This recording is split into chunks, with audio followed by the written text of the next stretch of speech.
हरे कृष्णा। स्वागत है आप सभी का हमारे साथ व्रजमंडल दर्शन बुक की रीडिंग में। ये बुक परम पूज्य श्रील लोकनाथ स्वामी महाराज द्वारा लिखा गया है। तो अगर आप सभी हमारे साथ इस बुक के जर्नी में, इस परिक्रमा में जुड़े हैं तो आपको पता होगा आज हम 10वें दिन की परिक्रमा करेंगे। तो आज के दिन हम दीघ से बद्रीनाथ तक की परिक्रमा लगाने वाले हैं। तो आइए हम सभी मिलकर इस परिक्रमा का आनंद उठाते हैं।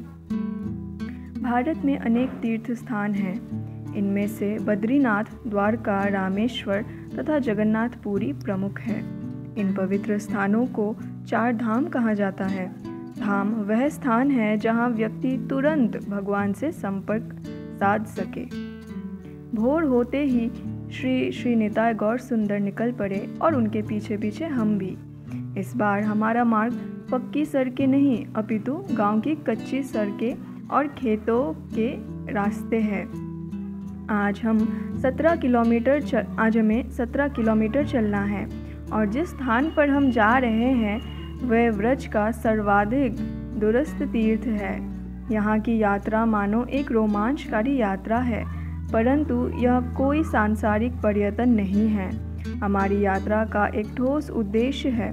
चूँकि इसके माध्यम से हम श्री कृष्ण को खोज रहे हैं, इसीलिए ये हमें शाश्वत लाभ देगी। हमारे गोस्वामियों ने अपने उदाहरण से दिखाया है कि यहाँ रहने का यही एकमात्र वास्तविक उद्देश्य है। हे राधे व्रजदेविके च ललिते, हे नंद सुनो कुतः। सदैव नंद महाराज के पुत्र की खोज करना। इसीलिए हम एक स्थान से दूसरे की यात्रा करते हैं, जिससे भगवत कथा सुनकर हम अपनी चेतना को उन लीला स्थलियों द्वारा छोड़ी गई छवियों पर केंद्रित कर सके। व्रज में यात्रा करते हुए हम अपनी विस्मृत पहचान तथा श्री कृष्ण के साथ अपने संबंध की खोज में हैं।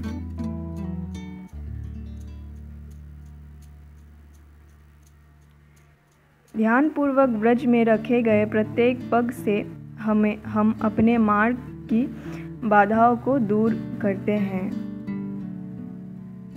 यहाँ का हर एक पग हमें अपनी आत्मा को स्वाभाविक जीवन के निकट लाता है। विदावली। दीघ से 5 किलोमीटर दूर है दिदावली। कहा जाता है कि यह श्री कृष्ण की नानी का घर था। श्रील रूप गोस्वामी लिखते हैं, श्री कृष्ण की नानी का नाम वरीयसी था। पूरे व्रजमंडल में उनका सम्मान था। उनके शरीर का रंग कुसुम पुष्प के समान था। वे छोटे कद की थी और हरे वस्त्र पहनती। उनके केश दूध के समान सफ़ेद थे। मैं श्री कृष्ण की नानी वरीयसी देवी को प्रणाम करता हूँ। वह श्री कृष्ण को नातियों में चंद्रमा एवं अन्य विनोदपूर्ण शब्द द्वारा उनकी पूजा करती थी। सदैव प्रसन्नचित्त तथा अपने नाती पर अति गर्वित जब वह चलती तो उसके चरण भूमि का स्पर्श नहीं करते थे।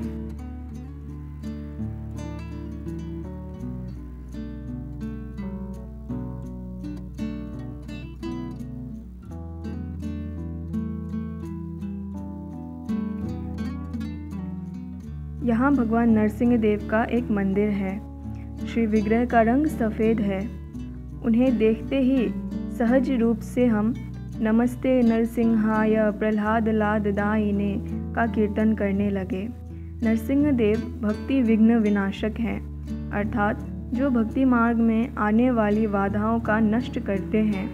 हमारे परिक्रमा दल पर उनकी करुणा दृष्टि पड़ी और भक्तों ने उनसे याचना की कि वे उनके हृदय की बाधाओं का नाश करें, जिससे उन्हें व्रजमंडल परिक्रमा का पूरा लाभ मिल सके। कुछ देर विश्राम करके हमने यात्रा जारी रखी। तभी अचानक से मानो चमत्कार हुआ। हमें अपनी आंखों के सामने एक छोटी पर्वत श्रृंखला दिखाई दी। पूरा व्रज सपाट है और यहाँ इन पर्वतीय चोटियों को देखकर कोई भी नया यात्री विस्मृत रह जाएगा। खो। व्रज के हिमालय की ओर बढ़ते हुए हम खो से गुजरे। यह गांव अपने दुग्ध उत्पादों के लिए विख्यात है। यहाँ एक छोटे मंदिर में कुछ क्षण ठहरकर हमने श्री श्री राधा रमन के सुंदर दर्शन लिए।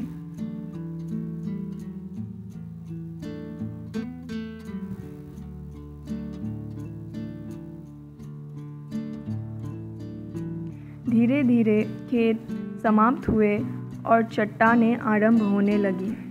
इस स्थान का अलौकिक सौंदर्य मन को शांत कर देता है। बीच बीच में कोई ग्वाला अपने पशुओं को चराता मिल जाता। श्री श्री चैतन्य महाप्रभु के संकीर्तन दल को देखने के लिए बच्चे दौड़कर आंगन में आ जाते। एक और थके कुत्ते हमें उत्साहपूर्वक देखते तो दूसरी ओर कीचड़ के तालाब में आधी डूबी मैं से उदासीन पूर्वक।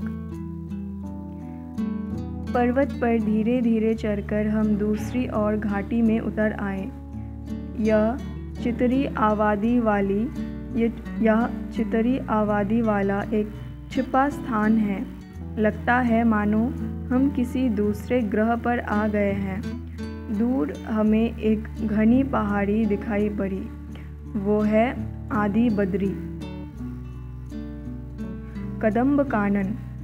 हम कुछ देर कदम वृक्षों के सुंदर झुंड से घिरे एक कुंड के पास ठहरे।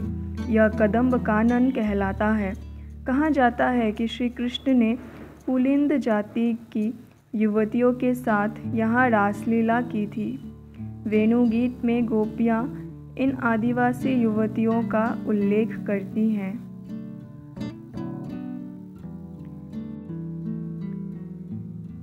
वृंदावन की आदिवासी युवतियाँ लाल कुमकुम से अंकित घास देखकर कामोत्तेजित हो उठती हैं। श्री कृष्ण के चरण कमलों के रंग से युक्त इस कुमकुम ने पहले उनकी प्रेमिकाओं के स्तनों को अलंकृत किया था और जब इन आदिवासी युवतियों ने इसे अपने मुख एवं स्तनों पर आलोपित किया तो वे पूर्णतः संतुष्ट एवं चिंतामुक्त हो गई।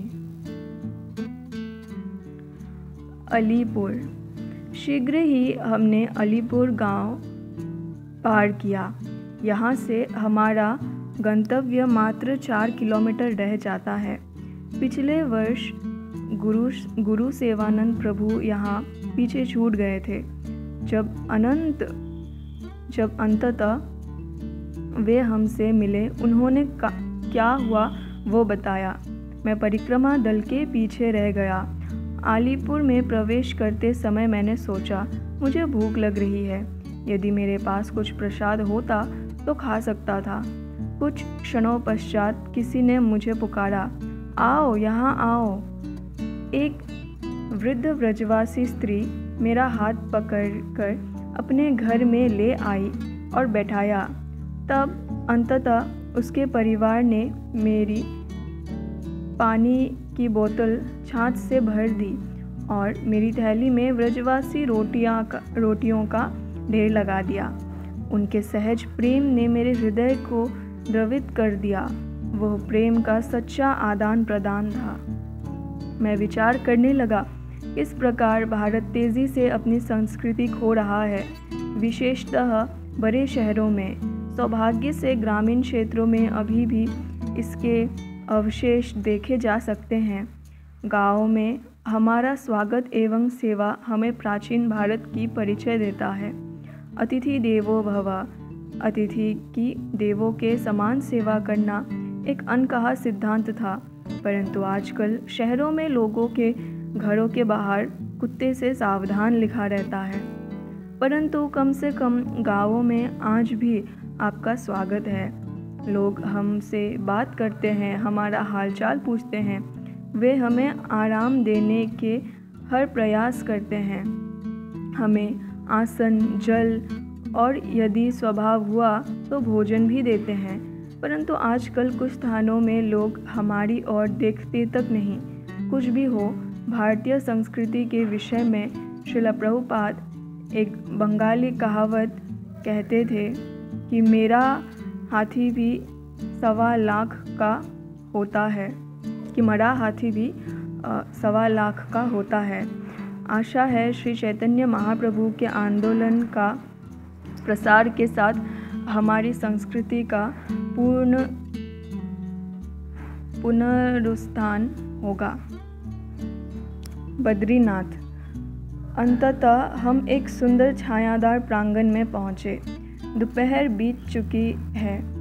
यह बद्रीनाथ अथवा आदि बद्री है। जिस प्रकार श्री कृष्ण समस्त अवतारों के श्रोत्र हैं, इसी प्रकार व्रजधाम सारे तीर्थों का श्रोत्र है। इसीलिए हिमालय का बद्रीनाथ व्रज के बद्रीनाथ का विस्तार है। इसीलिए यहाँ इसका नाम है आदि बद्री। बद्रीनाथ से अनेक महान व्यक्तित्व एवं लीलाएं जुड़ी हैं। भगवान के चौथे अवतार नर नारायण ऋषि ने अपना उदाहरण से जगत को आत्म साक्षात्कार की पद्धति की शिक्षा देने के लिए यहाँ निवास किया, तपस्या की, इंद्रियों पर नियंत्रण किया तथा भक्ति की। श्रीमद् भागवतम के अनुसार नर एवं नारायण ये दोनों एक ही साथ एक भी हैं और भिन्न भी हैं।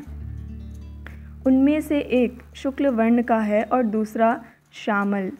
दोनों के 4 भुजाएं हैं। उनके नेत्र प्रफुल्लित कमल के पत्तियों के समान हैं और उन्हें काला मृग चर्म तथा छाल के वस्त्र पहने हैं।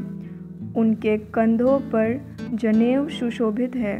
अपने पवनकारी हाथों में उन्होंने कमंडलू, बांस का दंड एवं कमल के बीजों की जपमाला है।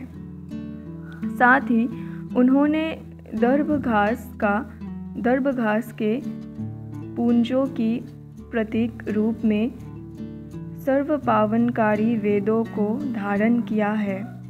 उनका कद लंबा तथा पीत कांति चमकती बिजली के समान है। वे तपस्या की मूर्तिमान स्वरूप में प्रकट हुए हैं तथा अग्रणी देवताओं द्वारा पूजे जा रहे हैं। एक समय इंद्रदेव को भय हुआ कि कहीं नर नारायण ऋषि तपस्या करके उनका सिंहासन ना छीन ले। ऋषियों को गिराने के लिए उन्होंने कामदेव एवं अनेक अप्सराओं को भेजा, परंतु दोनों भगवान ने केवल उनके उपद्रव से अप्रभावित बने रहे, अपितु उनके साथ उदार व्यवहार किया। तब उन्होंने अपने शरीर से ऐसी अप्सराएं उत्पन्न की जो इंद्र द्वारा भेजी गई अप्सराओं से कहीं अधिक सुंदर थी। नर नारायण ऋषि ने कामदेव को उनमें से किसी एक अप्सरा को स्वर्ग ले जाने के लिए कहा। कामदेव ने विख्यात उर्वशी को चुना। बद्रिकाश्रम उद्धव से भी जुड़ा है। श्री कृष्ण के भावी तिरोधान को समझकर उद्धव शोक सागर में डूब गए और उन्होंने अपने लिए भगवान से निर्देश मांगा। भगवान ने उन्हें बद्रिकाश्रम में निवास करने तथा भक्तों को उनकी लीलाएं सुनाने के लिए कहा। श्री भगवान ने कहा, हे उद्धव, मेरा उद्देश्य है कि तुम बद्रिक नामक मेरे आश्रम में जाओ। वहाँ मेरे चरण कमलों से निश्रित पवित्र जल का स्पर्श एवं उसमें स्नान करके स्वयं को शुद्ध करो। पवित्र अलकानंदा नदी के दर्शन करके स्वयं को सारे पापों से मुक्त करना, वृक्षों की छाल पहनना और वन में स्वतः जो प्राप्त है उसे खाना। इस प्रकार इच्छाओं से मुक्त रहकर द्वंद्वों को सहन करना, सदैव सस्वभावी, आत्मसंयमी, शांत तथा दिव्य ज्ञान एवं विज्ञान से युक्त रहना, एकाग्र मन से सतत मेरी इन शिक्षाओं पर मनन करना और इसके सार को आत्मसात करना, अपनी वाणी एवं विचारों को मुझ पर स्थिर करना और सदैव अपने चित्त में मेरे दिव्य गुणों की अनुभूति को बढ़ाने का प्रयास करना। इस प्रकार तुम प्रकृति के 3 गुणों की गति को पार करके अंततः मेरे पास लौट आओगे। साथ ही भगवान के साहित्य की अवतार श्रील व्यासदेव भी बद्रिकाश्रम के शाम्यप्रास नामक स्थान पर रहते हैं। यदि उन्होंने वेदों की रचना की, कहा जाता है कि आज भी वे यहाँ अपनी एक गुफा में रहते हैं। उनकी गुफा के साथ गणेश जी की गुफा है। उन्होंने वेदों के लेखन में व्यासदेव की सहायता की थी। हमारे संप्रदाय के प्रमुख आचार्य श्रीपाद मध्वाचार्य ने भी व्यासदेव से शिक्षाएं लेने के लिए बद्रिकाश्रम की यात्रा की थी। हिमालय स्थित बद्रिकाश्रम केवल 6 महीने खुला रहता है। शेष 6 महीने वहाँ कोई नहीं रह सकता। उस दौरान श्री विग्रह के पास ढेर सारा अनाज रखकर उन्हें छोड़ दिया जाता है। निकट बनी सेना छावनियों में रहने वाले सैनिक कहते हैं कि उन्हें वीरानी पहाड़ी से शंखनाद तथा घंटों की ध्वनि सुनाई पड़ती है। वस्तुतः बद्रीनारायण की पूजा का उत्तरदायित्व नारद मुनि पर है और वे सुनिश्चित करते हैं कि सर्दियों में भी उनकी पूजा यथावत जारी रहे। यद्यपि नारद मुनि भ्रमणकारी संत हैं, तथापि बद्रिकाश्रम उनका मुख्यालय है। व्यासदेव से उनकी भेंट भी यही हुई थी। नर नारायण ऋषि के विग्रह आदि बद्री की महिमा है। उनका दर्शन लेने के लिए हम मंदिर की बड़ी उबड़-खाबड़ सीढ़ियों से ऊपर चढ़े। मंदिर कक्ष छोटा है और यहाँ विराजमान है चतुर्भुज नर एवं बद्रीनारायण। हमने इन छोटे चमकदार काले विग्रहों का दर्शन लेकर उन्हें साष्टांग प्रणाम किया। उनकी बाईं ओर शिवजी और गणेश की मूर्तियां हैं तथा उनकी दाईं ओर उद्धव, श्रीनाथ जी एवं राधा कृष्ण की। सबने स्वच्छ पोशाक पहनी है तथा भक्तिपूर्वक सेवित हैं। यहाँ का जीवन इस चौकोर तपस्या कुंड के चारों ओर केंद्रित है। उसका हरा गहरा जल हमें दिन भर की थकान मिटाने के लिए आमंत्रित कर रहा है। यह शीतल कुंड भी कहलाता है क्योंकि वृक्षों की छांव के कारण यहाँ का जल अत्यंत शीतल है। खुले बरामदे में त्रिपाल के पर्दे टांगकर बड़े कमरों का निर्माण किया गया है, जहाँ भक्तों ने सटाकर अपने बिस्तरे लगाए हैं। कमरों में मिट्टी तथा पत्थर की गंध फैली है। बड़े पक्षी भीतर बाहर उड़ रहे हैं और दीवारों एवं छत के बीच बने आलों में अपना घोंसला बना रहे हैं। ऐसे घोंसलों से तो भूखे चूजों का रुदन भी सुनाई पड़ता है। एक चूहा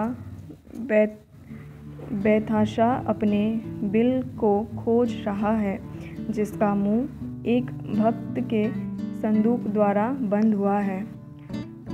संदूक हटाते ही वह स्तब्ध चूहा बिजली की कूद के समान उस छेद में अदृश्य हो गया। नंगे पांव चलने वाले अनेक भक्त अपने कटे फटे पैरों के उपचार्य मेडिकल खेमे में हैं। जिस पहाड़ी मार्ग से हम आए वह नुकीले कंकड़ पत्थरों से भरा है, जिससे कुछ यात्रियों का चलना अत्यंत दुष्कर हो गया। कल एकादशी है और पूरा दिन हम यही बिताएंगे। यहाँ रहे महापुरुषों के चरणों का अनुगमन करते हुए हम इस पवित्र हिमालय में तपस्या करेंगे और अत्यंत विनीत भाव से प्रार्थना करेंगे कि हमारे प्रयासों को देखते हुए श्री कृष्ण हमें अपने चरण कमलों के दर्शन प्रदान करें। हमारा संध्याकालीन कार्यक्रम अन्य दिनों की तुलना में कुछ अलग रहा। जब हम गांव में शिविर लगाते हैं तो स्थानीय व्रजवासी हमारा कार्यक्रम देखने एकत्र होते हैं, परंतु आदि बद्री इतना दूरस्थ है कि चारों ओर कोई नहीं है, केवल हम हैं। कृष्ण पक्ष समाप्त होने जा रहा है। हम आधुनिक सभ्यता से कई दूर बादल रहित आकाश के नीचे खड़े हैं। चारों ओर छाए गहन अंधकार के कारण भगवान दामोदर को अर्पित हमारे दीपक अत्यंत प्रकाशवान दिखते हैं। क्योंकि आदि बद्री पर्वत अत्यंत ऊंचाई पर स्थित है, इसीलिए आकाश में फैली सितारों की चादर धरती के अधिक निकट प्रतीत होती है। शहरों में जगमगाते प्रकाश एवं व्यस्त जीवन के कारण हम विरले ही रात्रि आकाश को देख पाते हैं, परंतु आदि बद्री जैसे स्थान में कोई बाधा नहीं है। यहाँ हम मानवीय हस्तक्षेप से दूर भगवान की सृष्टि की सहज सराहना कर सकते हैं। थकान से चूर किंतु आनंद से भरे हम सोने की तैयारी करने लगे। हमें प्रतीक्षा है इन भव्य तथा रमणीय पहाड़ियों पर भ्रमण की, जिससे इनकी शांति हमारी चेतना में समा सके। परिक्रमा का प्रत्येक दिन विशेष है। वह हमें क्या अनुभव प्रदान कर सकता है, इसकी कोई सीमा नहीं। हरे कृष्णा। तो इसी के साथ हमारे 10वें दिन की परिक्रमा समाप्त हुई। आप सभी हमारे साथ इस परिक्रमा में बने रहिएगा। कल हम 11 दिन की परिक्रमा करेंगे। आप सभी का इंतज़ार रहेगा। हरे कृष्णा।